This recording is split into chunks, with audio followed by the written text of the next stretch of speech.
জলের শালবনির গ্রামে একটু কোনো কোথাও জল দেখা যাচ্ছে না। আমাদের শালবনির গ্রাম ছেড়ে অন্য গ্রামে জল আনতে যেতে হচ্ছে।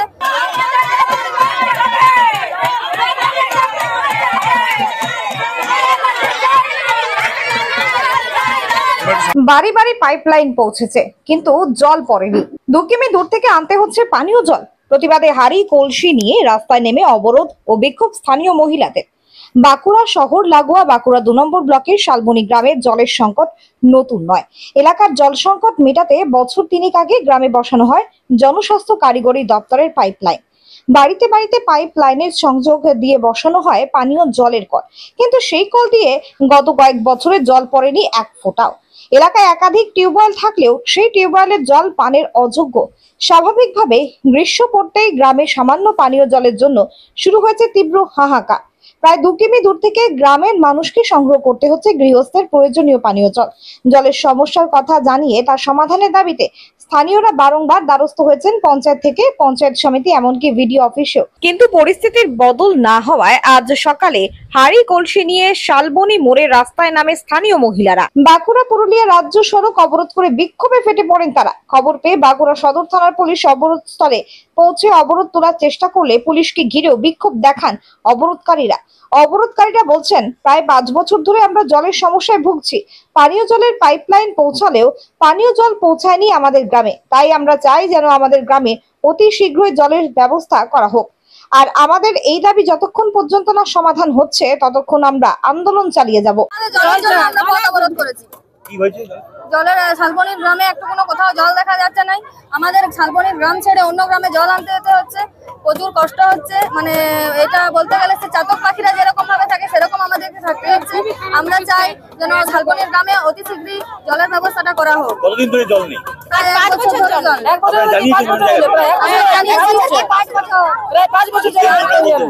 পাইপলাইন তো বসেছে। পাইপলাইনে জল আসেনি। পাইপলাইনে যদি জল আসছে, যাদের মেশিন আছে, পাম্প আছে, তারা পাম্প থেকে জল টেনে নিচ্ছে এবং তারাই শুধু পাচ্ছে, অন্যরা পাচ্ছে না। আজকে কি করেছেন আপনারা? আজকে আমরা পথ অবরোধ করেছি। কেন? জলের জন্য না, ডিএম আসুক, ডিএম বলুক তারপর। আমাদের গ্রামে দীর্ঘ 3 বছর ধরে পাইপলাইন হয়েছে। জলের পাইপলাইন হওয়া সত্ত্বেও কোনো টাইম কলে আপনারা যদি দেখেন একটা টাইম কলেও, আর 3 বছর ধরে টাইম কল দেওয়া সত্ত্বেও একটা টাইম কলেও জল পড়েনি পর্যন্ত। মানুষ দূর দূরান্ত পর্যন্ত যাচ্ছে। নামাচুরি থেকে জল আনতে হচ্ছে প্রায় 2 কিলোমিটার ধরে। কার্যুডাঙ্গাদের যেতে হচ্ছে প্রায় 2 কিলোমিটার ধরে। বাড়ির মহিলারা কিভাবে এত দূর জল আনতে যাবে? বাড়ির লোকরা অসুস্থ হয়ে পড়ে আছে, তাদেরকে সেবা দিবে না জল আনতে হবে এত দূর পর্যন্ত? দীর্ঘ 3 বছর ধরে আমাদের যারা রাজ্যে ক্ষমতায় রয়েছেন, যারা শাসকে রয়েছেন, তাদের কাছে বারবার ধরে যাওয়া আসা করে মানুষের চটি খেয়ে যাচ্ছে, কিন্তু তার সারা পর্যন্ত পাওয়া যাচ্ছে না। মানুষকে বলে আজকে যাবে জল, কালকে যাবে জল, টাঙ্কি পাঠিয়ে দিচ্ছে। 2-1 দিনের জন্য জলের টাঙ্কি চলে আসছে। সেই টাঙ্কির জল খাওয়ার পক্ষে উপযোগী নয়, রান্নার পক্ষে উপযোগী নয়। সেই টাঙ্কির জল একটা করে পিপ যদিও পায় মানুষ, তাও ঠিক আছে। টিউবওয়েল আছে, জল খাওয়ার উপযুক্ত নেই। টিউবওয়েল আছে, জল নেই, এমনও সমস্যা আছে। আপনি যদি টিউবওয়েল দেখেন, টিউবওয়েল থেকে জল পর্যন্ত পড়ে না। টিউবওয়েল গুলো পর্যন্ত রক্ষণাবেক্ষণ পর্যন্ত হয়নি। আমরা চাইছি পার্মানেন্ট সলিউশন, যেখানে জল আমাদের 1 ঘন্টা করে হলেও টাইম করলে জল আসবে, জল পড়বে, গ্রামের মানুষ জল পাবে, উপকৃত হবে। আমরা এইটুকু চাইছি। পঞ্চায়েতের সদস্যরা এখানে আছে, 6 জন পঞ্চায়েতের প্রতিনিধি আমাদের গ্রামে প্রতিনিধিত্ব করছে বাঁকুড়া 2 নম্বর ব্লকে। বাঁকুড়া 2 নম্বর পঞ্চায়েত সমিতির সভাপতি পর্যন্ত আমাদের বাঁকুড়া শালবনিতে আছে। তা তিনি কি করছেন? তার কি নজরে এগুলো একটাও আসেনি? এত মানুষের হাহাকার, জলের জন্য এত দিবাড়ি আন্দোলন আজকে নামতে হচ্ছে, তিনি কি পারতেন না আমাদের জলের ব্যবস্থা করতে? অন্যদিকে সম্পূর্ণ এই বিষয়ে বাঁকুড়া 2 নম্বর ব্লকের পিএইচই দপ্তরের জুনিয়র ইঞ্জিনিয়ার তরুণ বেরা বলে,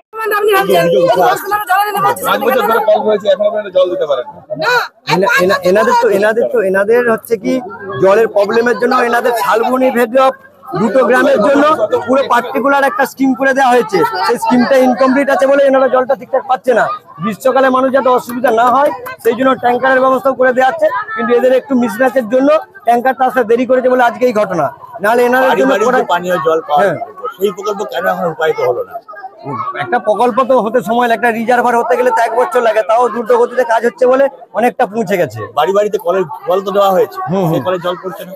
কলে জল পড়ছে না বলতে প্রথমে কিছু বাড়িতে জল পড়েছিল বলুক এই জল প্রথমে দিয়ে কিছু পড়েছিল কেন এদিকে বলেন এদিকে বলুন তারপর না এনার আগে বলুন তারপরে কেন পড়েনি বলছি যখন প্রথম যে গ্রামে লাস্ট গ্রামে জল পড়েছে তাদের বাড়িতে ট্যাপ দিয়েছে জল পড়েছে পরে যখন অন্য গ্রামে আবার তখন কানেকশন হয়নি সেই কানেকশনে যখন কাজ হলো তখন সেদিকে জল হলো এদিকে প্রেসার কমে গেল এইভাবে প্রবলেম হয়েছে সেই জন্য আর এনাদের জন্য স্পেশাল করে পার্কে একটা স্কিম করা হয়েছে স্কিমটা হয়েও গেছে কিছুদিনের মধ্যে ওটা চালু হবে এনাদেরকেও দেখে আলাম এই প্রেসার দেওয়া হয়নি সেই কারণে দুটো গ্রামে একসঙ্গে জল পড়ছে জল ঠিকঠাক ওঠানো হয় না যখন আপনার 10টা গ্রাম আছে দুটো গ্রামে হাউস কানেকশন হলো সেই দুটো গ্রামে জল পড়ছে তারপরে পরের গ্রামে হাউস কানেকশন শুরু হলো সেই গ্রামটা চালু হলো তারপরে চালু হলো সেই জল তো ভাগ হতেই থাকছে এই করে টেল এন্ডের দিকে তখন জল পাবে কবে নাগাদ বলতে রিজার্ভারটা কমপ্লিট হয়ে রংফং হতে মোটামুটি মাস পাঁচেক লেগেই যাবে একটু বাড়িয়েই বলছি আমি যদি তার আগে হয়ে যায় খুব ভালো মাস পাঁচেক এরা কি হয় জল পাবে মাস পাঁচে করে গ্রীষ্ম সামারের জন্য মানুষকে তো ট্যাঙ্কারে করে জল দেওয়া হচ্ছে ট্যাঙ্কারে করে আমাদের পরিশুদ্ধ